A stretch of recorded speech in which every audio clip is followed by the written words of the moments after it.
गोसो जिउ थाजिम खालामनानै मिथिंगानि बिखायाव फिन फैफिनबाय आंगोनि रंजालि बैसागु बोथोरा।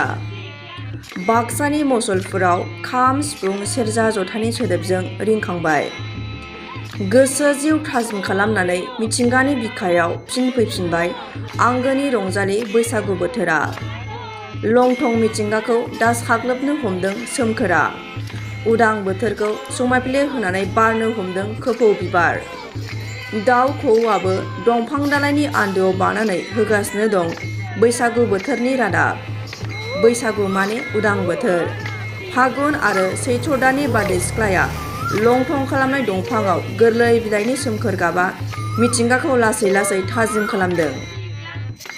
खोफौ बिबाराबो दंफां लाइफाङाव बारनानै समायना नुथाय नुहोना मिथिंगाखौ गोदान महराव साजायनानै मोसाखावरिनि थालिर मैखुन बायदि खानाय थफाखौ समायना खालामनो लामा नायगासिनो दं।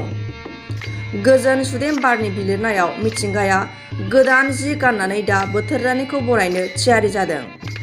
थाइजौ खान्थालाबो होदों मिथिंगा सोलायनायनि रादाब। बेनि गेजेरावबो रायजोनि सुडिअ'निफ्राय धुबुरीसिम रिंखांदों खाम, जथा, सेरजानि सोदोब। दंफांनि आन्दोआव जिरायनानै जरासे दाउ खौवौनि गाबनायाव उदां बोथोरनि बार मोननानै जि दाग्राफोराबो मुखुब जादों आंगोनि फालि दानायाव। मख'थावनादि थांनाय 2 बोसोरानो कर'ना महामारिनि जाहोनाव बैसागु रंजानायनिफ्राय जानगाराव थानो गोनां जादोंमोन रायजो राजाफ्रा।